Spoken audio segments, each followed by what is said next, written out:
বগুড়ায় deep fridge থেকে নারীর মরদেহ উদ্ধারের চাঞ্চল্যকর ঘটনায় তদন্তে নতুন তথ্য পেয়েছে পুলিশ। এ বিষয়ে আরও জানাতে যোগ দিচ্ছেন সহকর্মী মেহেরুল সুজন। সুজন, খুনি হিসেবে ছেলের নাম এসেছিল, প্রথমে বলেছিল পুলিশ। তদন্তে নতুন কি তথ্য এসেছে আপনাদের সামনে, আমাদেরকে জানাবেন। সোহার ঠিকই বলেছেন, বগুড়ার দুপচাঁচিয়া উপজেলার যে গৃহবধূ উম্মে সালমা তার হত্যাকাণ্ডের যে ঘটনাটি সেটি কিন্তু নতুন মোড় নিয়েছে। শ্রীলঙ্কা আবারও রপ্তানিতে শীর্ষে আজকে সকাল থেকেই এবং আমরা যেটি এখন পর্যন্ত যে খবরটি পেয়েছি, আমরা দুপচাঁচিয়া থানা পুলিশ তারা আমাদেরকে যে তথ্যটি জানিয়েছে যে এই ঘটনায় যেখানে র্যাব ফিড পড়ে গেছে, ফিট দিবা আবার হাতে হাতেই দিচ্ছি।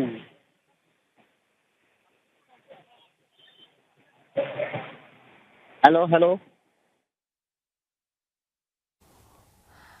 আমি শুনতে পাচ্ছি সুজন, বলেন আপনি। আমি যেটি বলছিলাম যে দুপচাঁচিয়া থানা পুলিশ তারা কিন্তু গত দুদিন ধরেই এই তদন্ত করছেন এবং তারা যেটি বলেছেন যে গৃহবধূ উম্মে সালমার হত্যাকাণ্ডের সঙ্গে যেখানে শুরুতে বলা হয়েছিল তার ছেলে, ছোট ছেলে সাদ বিন আজিজুর রহমান সে জড়িত, সেই তথ্যটি কিন্তু পুলিশ এখন যেটি দাবি করছে যে আসলে সাদ এই হত্যাকাণ্ডের সঙ্গে জড়িত নয়। মূলত সাদদের বাসায় যে ভাড়াটিয়া যিনি থাকতেন, মাবিয়া নামের এক নারী থাকতেন এবং সেই নারী সহ তার সঙ্গে আরো দুজন পুরুষ রয়েছেন, সুমন চন্দ্র রায় এবং আরেকজনের নাম মুসলিম।